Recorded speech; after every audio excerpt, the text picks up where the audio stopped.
మనం చేసినటువంటి పాపాలు పాపకర్మలు. పుణ్యాలు అన్ని మనలోనే ఉండి ఆ బాక్స్ అతనే చిత్రగుప్తుడు, అంతేగాని చిత్రగుప్తుడు వేరేగా ఎవరో ఉండరు అక్కడ. హుహు.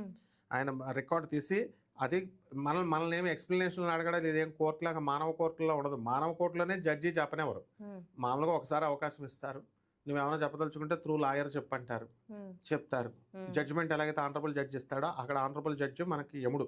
హ్మ్. ఇక్కడ ప్లే చేస్తారు ఆ క్యాసెట్ని, హ్మ్. మనం చేసిన అన్ని ఆ బ్లాక్ బాక్స్లో తెలిసిపోద్ది. హ్మ్. దాన్ని బట్టి అక్కడ ఎరక తీసేస్తాడు, మనల్ని ఎరక తీసేస్తాడు, హ్మ్. కుంభీపాక నరకంలో వేసేస్తాడు. అంటే గురువుగారు ఇప్పుడు ఒక్కొక్క పాపానికి ఒక్కొక్క శిక్ష అంటారు. అంటే రకరకాలుగా శిక్షలు అవును, విధిస్తారు. అవును. అవి నిజమేనా?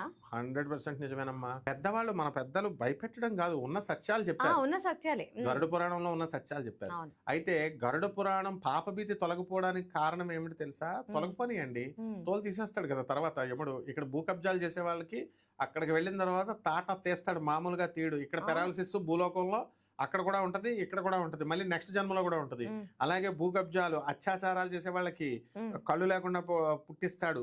రకరకాలు ఇదని కాదు. అందుకే కామంతో కళ్ళు మూసుకుపోయినాయా అంటారు. అంటే కామానికి కళ్ళుకి లింక్ పెట్టారు అక్కడ. హ్మ్. అలాగే ఇతరుల యొక్క నోటి దగ్గర తీసేసుకుంటే మిడతల కింద పుడతారు, నానా యోనుల్లో పుడతారు. ఇవన్నీ కూడా గురు ఓకే. చరిత్రలో కూడా చెప్పబడి ఉన్నాయి. ఓకే. దత్తాత్రేయ స్వామి, నృసింహ సరస్వతి స్వాముల వారు చెప్తారు మొత్తం. హ్మ్. అలాగే ఇవన్నీ ఎవరిష్టం వచ్చినట్టు వాళ్ళు చేసుకోవచ్చు. పాపభీతి అక్కడ రెడీ టు ఫేస్ అన్నమాట. అక్కడ ఎరగదేస్తాడు, మామూలుగా ఉండదన్నమాట. హ్మ్. ఆ తర్వాత ఇవన్నీ భయపెట్టాల్సిన అవసరం లేదు. ఎవరి జీవికి ప్రతి జీవి ఎవరు చేసుకున్న కర్మ వాళ్ళు అనుభవించారు. To every action, Newton's third law, to every action there is an equal and opposite reaction.